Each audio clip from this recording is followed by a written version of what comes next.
Այսքանը։ Խնդրեմ Սպուտ Շնորհակալություն, պարոն Գալստյան։ Այս վերջին 2-3 ամսում հարևան երկրներից ապրանքների ներմուծումը էմոցիոնալ ֆոն է ստեղծել, բացր դուք փորձել եք վերլուծել, թե հնարավոր է ապաշրջափակումը այս արդեն ներկայիս պրակտիկ արդեն պայմաններում, ոչ միայն տեսական, ինչպես կարող է ազդել գների վրա, որովհետև կարծես թե նոյեմբեր-դեկտեմբեր ամիսներին նույն բենզինի գների իջեցում կար, բայց նախորդ ամիսներին անցյալ տարվա այն էլ ավելի բարձր էր, այսինքն չի կարելի ամբողջ գնանկումը գոնե այս դեպքում վերագրել զուտ այդպիսի ներմուծումներին։ Ու սա մասնավոր դեպք է, իսկ ընդհանուր առմամբ դուք այդպես ունեք ինչ-որ վերլուծություն, թե ընդհանուր տնտեսության համար տեսանելի ապագայում ապաշրջափակումը, միգուցե ինչ-որ հիմնական ապրանքատեսակների գծով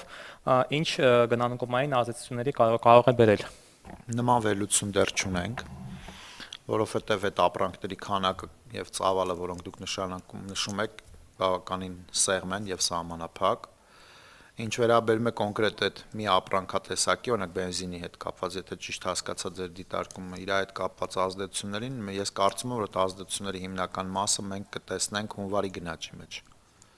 որովհետև դեկտեմբերի 20-ից հետո գների ազդեցությունները արդեն ընկնում են հունվարի գնաճի հաշվարկի մեջ, ուստի ես կարծում եմ մենք որոշակի ազդեցություններ կտեսնենք, այդտեղ պետք է նայել, թե ինչ չափով է ինքը ազդելու, ինչ տեսակարար կշիռ ունի զամբյուղի մեջ, ու ես չեմ կարծում, որ այդ ազդեցությունները տենց էական են լինելու կոնկրետ ամբողջ ՍԳ-ի ազդեցության տեսանկյունից, բայց ամեն դեպքում ապաշրջափակումը ես հիմնականում շեշտադրումը կանեի բաց սահմանների վրա, այսինքն եթե մենք ունենանք բաց սահմաններ ու տեղի ունենա ապրանքների ու ծառայությունների ազատ տեղաշարժ, ներմուծման եւ արտահանման տեսքով, ես կարծում եմ, որ դա դրական ազդեցություն է ունենալու մեզ վրա, բայց ինչ չափով էս պայդրությամբ կդժվարանամ որոշակի օրեն ասել։ Հարկա, խնդրեմ։ Շնորհակալություն։ Ինչպես է Հայաստանի կենտրոնական բանկը գնահատում թրիփ նախագծի պարտավորությունների հետ կապված երկարաժամկետ մակրոֆինանսական ռիսկերը, ներառյալ օտարերկրյա կապիտալի մասնակցությունը եւ արտաքին ֆինանսավորումից հնարավոր կախվածությունը։ Արդյոք կենտրոնական բանկը այս պարտավորությունները համարում է միջնաժամկետ հեռանկարում լրացուցիչ հարկաբյուջետային ճնշման ռիսկեր։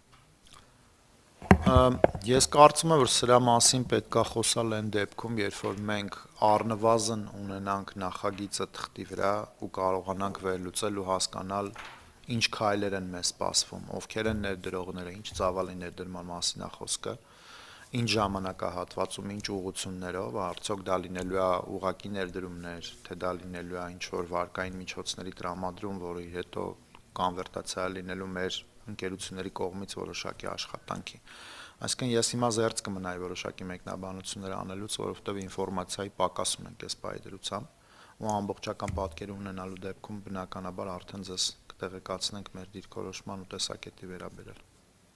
Մակարյան։ Շնորհակալություն։